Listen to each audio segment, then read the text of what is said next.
নীলামবাজারে সড়ক দুর্ঘটনায় প্রাণ গেল এক তরতাজা যুবকের। মাথায় হেলমেট পরিহিত অবস্থায় সড়কের ফুটপাতে দাঁড়িয়ে থেকেও হলো না শেষ রক্ষা।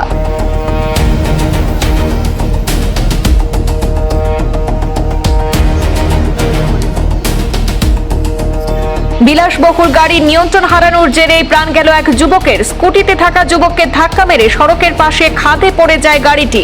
দুর্ঘটনার পর গাড়ির চালক ঘটনাস্থল থেকে পালিয়ে যাওয়ার অভিযোগ। দুর্ঘটনায় ক্ষতিগ্রস্ত হয়েছে স্কুটিটিও। দুর্ঘটনার পর যুবককে দ্রুত উদ্ধার করে নীলামবাজার হাসপাতালে নিয়ে যাওয়া হয়। সেখানে কর্তব্যরত চিকিৎসক তাকে মৃত বলে ঘোষণা করেন। শোকাবহ দুর্ঘটনাকে ঘিরে নীলামবাজারে তীব্র চাঞ্চল্য ছড়িয়েছে। পুত্রকে হারিয়ে শোকে ভেঙে পড়েছেন হাসপাতাল কর্মী রঞ্জন কুমার নাথ রঞ্জু।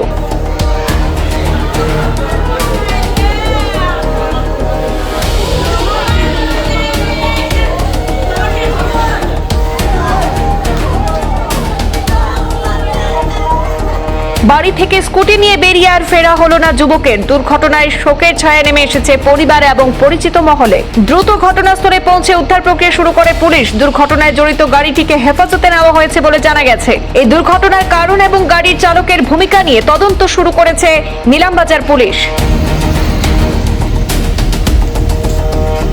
আজ মঙ্গলবার দুপুরে নীলামবাজার ন্যাশনাল একাডেমির সামনেস্থিত আসাম ত্রিপুরা জাতীয় সড়কে ঘটে গেল এই মর্মান্তিক সড়ক দুর্ঘটনাটি। স্কুটি নিয়ে পেট্রোল পাম্প থেকে বাড়ি ফেরার পথে সড়কের একেবারে ধারে দাঁড়িয়ে থাকা নীলামবাজার নয়াগ্রামের 25 বছরের যুবক রাজু নাথকে পেছন দিক থেকে সজোরে ধাক্কা মারে করিমগঞ্জগামী একটি অনিয়ন্ত্রিত গতির 4 চাকার বিলাসী বাহন। অঘটন সংঘটিত করেই নিয়ন্ত্রণ হারিয়ে সেই বাহনটিও ছিটকে পড়ে সড়কের খাদে। স্থানীয় প্রত্যক্ষদর্শীদের মতে হতভাগ্য যুবকের মাথায় হেলমেট পরিহিত ছিল এবং সড়কের পাশে স্কুটি থামিয়ে অবস্থান করার সময় দ্রুত গতির সেই বাহন হঠাৎ নিয়ন্ত্রণ হারিয়ে যুবকের উপরেই উঠে পড়ে ধাক্কা মেরে সড়কের খাদে গিয়ে আছড়ে পড়ে। খবর পেয়ে নীলামবাজার থানার ওসি আনন্দ মেধি পুলিশ বাহিনী নিয়ে দ্রুত ঘটনাস্থলে পৌঁছে উদ্ধার কাজ তদারকির পাশাপাশি সেই 4 চাকার বাহন এবং হত যুবকের স্কুটিটিও উদ্ধার করে হেফাজতে নিয়েছেন। নীলামবাজার হাসপাতালে জন্ম মৃত্যু শংসাপত্র বিভাগের কর্মী রঞ্জন কুমার রায়ের রঞ্জুর পুত্র হতভাগ্য রাজু নাথকে দ্রুত হাসপাতালে পৌঁছানো হলেও চিকিৎসকরা তাকে মৃত বলে ঘোষণা করেন।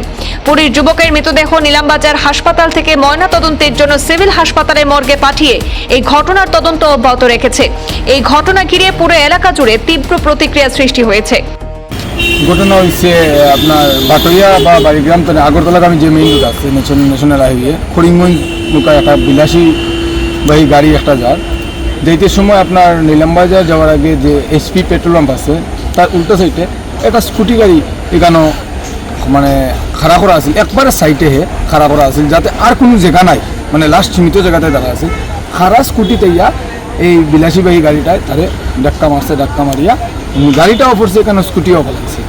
আর যে স্কুটির যে চালক আছিল এর নাম হচ্ছে নীলামবাজার আমাদের সুপরিচিত ব্যক্তি আমাদের রাজু নাথ তার নাম। তার এখান থেকে সঙ্গে সঙ্গে নীলামবাজার হসপিটালে প্রাথমিক স্বাস্থ্যকেন্দ্রে পাঠানো হয়েছে। এখান থেকে ডাক্তারে তাদের মৃত বলে ঘোষণা করছে। এই ঘটনার কিতা প্রত্যক্ষদর্শীরা কিতা দেখছেন যে ঘটনার দুষ্কার বা এরকম দুষ্টা 100% এই বিলাসীবাহী যে গাড়িটা আইছে এই গাড়িটার দোষ। কারণ লোক হে তার একটা সাইডে পুরো মানে সীমিত একটা সাইডে দাঁড়ানিতে হে তার রাইট পয়েন্টে আর টোটালি রং গাড়িয়া করছে। টোটালি যে বিলাসীবাহী যে গাড়িটা আইছে টোটালি এই গাড়িটা